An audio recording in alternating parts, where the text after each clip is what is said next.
fast, stuffing them shits in the safe. Got me a spot out the way.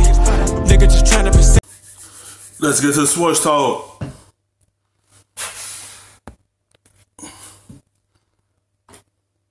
Big time evaluation mode. We're going to help his evaluations right now. What has happened to prevent Texas from being back? Injuries have played a huge part of this. I mean, we've seen that in particular on defense, and we already knew they were young on defense. Only 3 returning starters coming into the season, so we thought that might be a struggle for them. But even the running back position, the wide receiver position, basically everywhere out around Sam Ehlinger has been impacted by injuries. And I think the thing that stands out to me is, in particular on defense, when you have so many injuries and you have young guys in there, one, it's hard then to get them ready to play because they have to play. But then the next thing is sometimes you're going to have to. That's always like that with every team. When you have them injuries, it set back your team. And it keep your defense from playing well because your key players is not on the field. So you have to do the next man up to be able to get it going till they come back. And then the injuries just play a part and then slow a team progression down.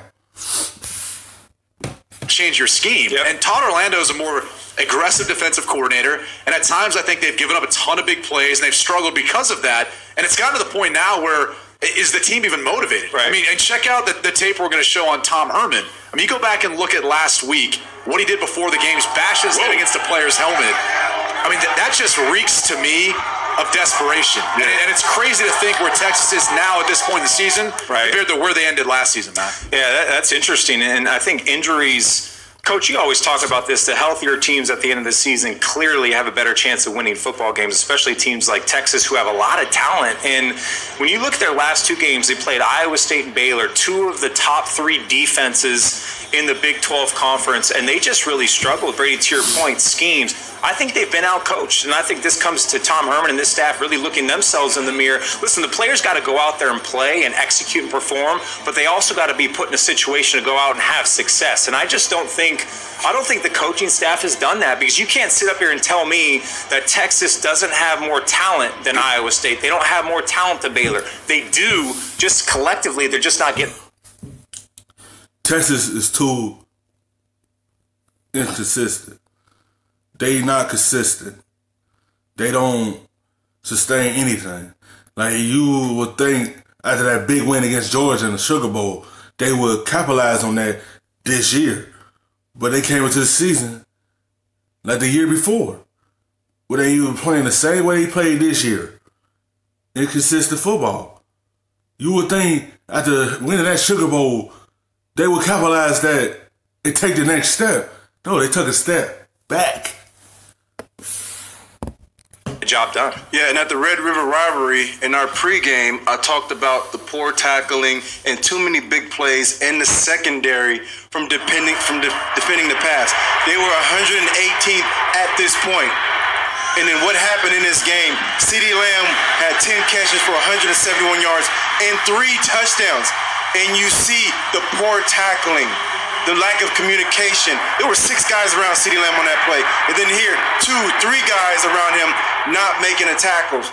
And so now you look at what happened in that game, fast forwarding to now, they got worse. So they went from 118th now to 124th. And I think the offense started to feel a little bit of that pressure, and it started to carry over into the rest of the football game. Yeah. I agree with everything said, but this is... Big 12 always been like that. It's some teams that can play defense well, and some teams can't. Texas is one of them teams. 118th is not good. It's not going to win you no games. The overfield tackles, you got to make those. That's what hurt them all year. They can't tackle in space. And they don't get no pressure on the quarterback. The defense ain't helping the offense out. So you put in the offense in bad positions. When you get down to certain points, like, it was just too much inconsistent this year. Like, you can't tackle in space. That's not helping your team out. That's putting your team in a bad situation. college football, and in college football, the conversation begins with recruiting and it ends with recruiting. And then let's go back to, I think there's a perception issue on how you really measure recruiting. And you can see on the chart right here, Texas has done a great job recruiting. As far as the numbers, they've been #1 in the Big 12 every year but one, and they're a national recruiting powerhouse. But then look at the next chart. How do you ultimately measure recruiting? There's only 2 ways, and the viewership needs to know this. It's championship. When players say you win bowl games, like they won that Sugar Bowl, that made the players want to go to Texas. They thought Texas was going to take that big leap this year, but they took a leap down. They ain't keep up the success they had last year. This year, they just drop off the cliff.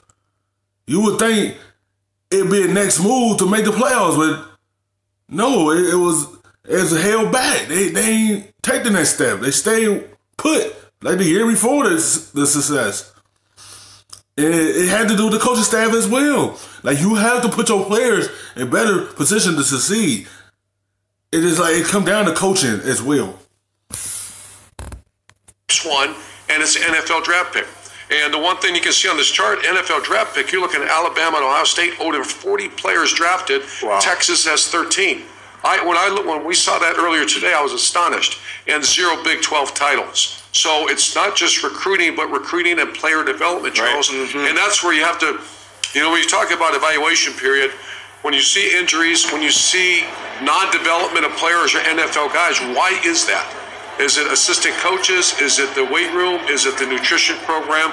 You can't just put this on players. You got to say, what's going on when they get there? Yeah, I think coaching is a big deal, especially when you have injuries. And you talk about this team, they start the season off 3-1, and all of a sudden, Coach Herman has to come to the podium and say, hey, we got 3 of our starters. They're down. You're not replacing one guy. You got to replace 3 guys. And so what does that do? That puts the onus on the coach. Now you got to get guys prepared to go out there and play. They're top 5 in recruiting. You the coach. Coach that player up. Get him ready to go. It's the next man up mentality. You recruited that player in case things happen. And you got to get him prepared for this type of situation. Charlie Strong lost his job because the team couldn't continue winning. They've been inconsistent year in and year out. They hire you to take this team to the next level. It's up to you to put your coaching hat on and coach that player up and get him ready for these games. We understand you was down 3 starters, but you have to get that player ready as a coach. The last 2 seasons, like you said, so it's not like they're just putting in anybody in there for the guys that are injured. You're putting in, some top recruits. Right. So now you got to coach those guys up and get the most out of them. Whatever you got to do to change your scheme to get those guys prepared to play the game, you got to do that as a coach on them. But the players, you also have a job to do as well. You talk about tackling. That's a lot of that is just will and want to and going out there and getting it done. But this thing goes hand in hand. If you have the recruits, you have the players, now you have the coaches that have to go out there and get those guys ready. Reggie, before you go, just think 30 more draft picks in a 5-year window from Alabama, Ohio State, and Texas. And that's where I still look at that and I think, oh my gosh. Yeah. And that's one of the things I appreciate about our stop at USC is because we had a coaching staff that developed us for the next level. They developed us to play at the professional level. Even when I go back to my high school coaches, they developed me to play at the college level. And that's so important for coaches. When you bring players through your program, how are you preparing them for the next level? I felt like I was extremely prepared to start day 1 when I stepped on the field with the New Orleans Saints. Yeah, I agree. I'm just going to give one of my coaches some love because you talk about Pete Carroll. I'll talk about Vance Bedford, and you know Vance Bedford. I got here to the University of Michigan, really good athlete, but he turned me into a professional player during my time here at Michigan. And one thing, if we go to Rob, is that development is nasty. It's hard. It's rugged. That's I remember the USC days reading about what you get. It was every practice was you better strap it up, man. And that's what you know what else? You have to be coachable. Yeah, you have to be coachable. So, and there's a prevailing sense in Austin this week. There's a lot of assistants coaching today. I like Sam Ellinger, but he reminded me of Tim Tebow. He had a better arm than Tim Tebow, but at the same time, that's what he reminded me of. They do schemes of having him running the football. Like, he reminded me of that. I feel like Shell should have been a future quarterback and helped them take the next level in this program. Nothing to Sam Ellinger. He is a good quarterback. He gave them a Sugar Bowl win, but he just give me that Tim Tebow type of vibe, how he plays. For their jobs. College football's fiercest rivals headline the biggest big noon Saturday on Fox. It all starts with a special 2-hour big noon kickoff live from the Big House. Then Fields and #1 Ohio State face Harbaugh, #13 Michigan in the most anticipated game of the